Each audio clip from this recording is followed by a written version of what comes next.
Much for speaking to me. This episode was really fun. And so, what I really wanted to do is dive into. I love how each episode, especially with this one, it has its own unique look because we're in a different time period. Can you talk about kind of the preparation behind or the research behind not only this episode, but dealing with an actual the project of sorry the alien aspect of it and also the look of this episode. Well, I'm a big science fiction fan, so I didn't have to do a ton of research into how I wanted it to look, but I did do some research into Project Sign because I hadn't really heard of it. I like Project Blue Book, and a friend of mine, Michael Malarkey, was in a show called Project Blue Book that I thought was great. And I watched it. I love that idea that the government's out there they're pretending they want to investigate UFOs, but they're really there to make sure nobody thinks that they've actually seen a UFO, which is kind of what Project Blue Book and Project Sign were all about. So I was interested in that world. We did do a lot of research into how people at that time dressed and what the town might look like, what the diner might look like. And a lot of meetings about that. And our amazing wardrobe designer Genevieve brought it, hit it out of the park with everyone's wardrobe. I did, we did some designs of how we wanted the spaceship to look and the alien. And I was inspired sort of by Close Encounters and the lights, the idea, because it was really just lights at the beginning. And I know that when they did show the ship in Close Encounters, I saw an interview with Steven Spielberg where he said that was the greatest regret of his life as a director, was that he showed the ship and the inside of the ship, and he thought you didn't need to see that, and whatever they did wasn't gonna be as great as what your mind would have done if you hadn't seen it. So I was sort of inspired by that too. So when we were in the ship itself, we only gave little glimpses of things. So we tried not to be too specific and too direct. But yeah, that's sort of where the inspiration came from and how we designed it. Now, this also deals a lot with the mystery. I loved how you kind of built tension in between those moments without much spoilers. We started off with kind of like a fakeness of thinking that, either you're going to discover like the aliens or something, and it's garden gnomes.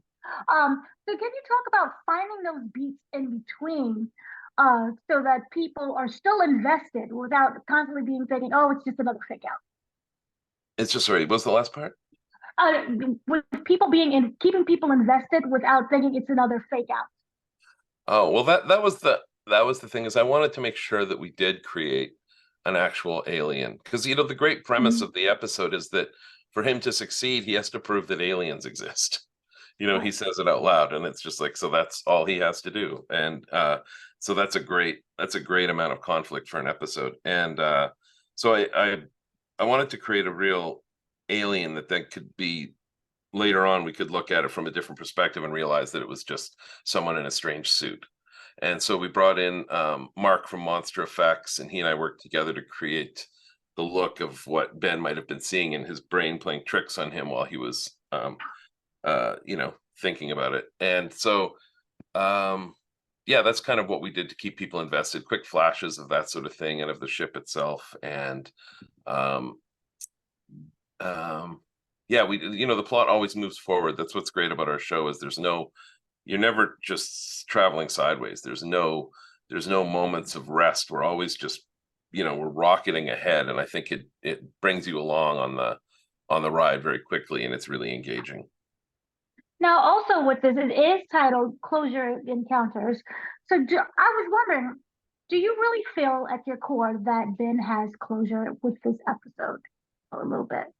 No, my favorite episodes of the original series were the ones where you didn't quite know what you were looking at. And I love that, there were some metaphysical episodes and some, spooky episodes where you didn't know if all the answers weren't provided in the episode. There were still some questions. And I love that. In the first season, I did the episode with the priest and the demon.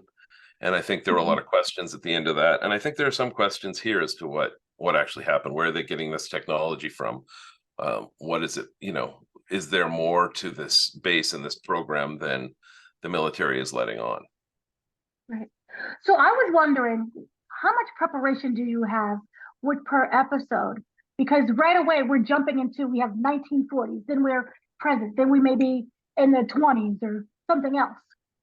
Well, as an exec producer on the show, I get a lot more prep than the directors do, and my job is sort of to pre-produce and pre-direct the episodes to some extent, where I bring in, we talk to our designer and our wardrobe designer and locations sometimes a month before the episode, and sometimes even longer, and we start down that road, sort of making small decisions along the way and trying to involve the director as they come in. On this one, I had, a few weeks, but we go to Egypt later in the season, and we had a couple months to sort of prepare for that. What do you love that stays consistent with the show? The actors. I think the actors and the writers are great on the show, and I think they really, those two elements really, really, really build out a very watchable universe for our audience. Can you tease our upcoming episodes that you really looked really excited to put together?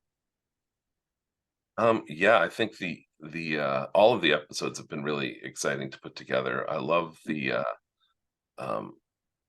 Egypt episode was really fun to put together. It was a lot of work. It was a test, but it was ultimately very satisfying.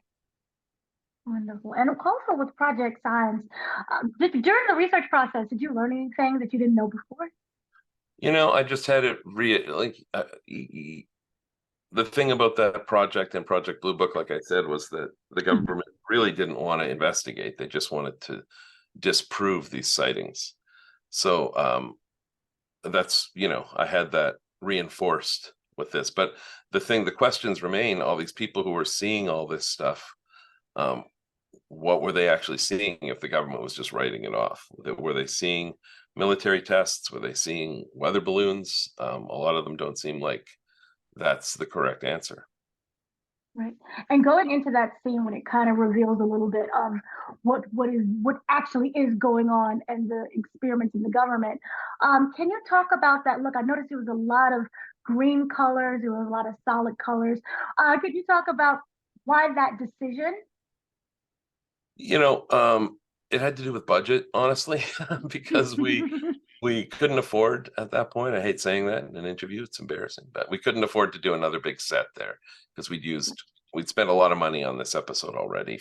There's a lot of stuff in the episode, and so this one we had to sort of I had to rely on my training as a music video director, making something out of nothing.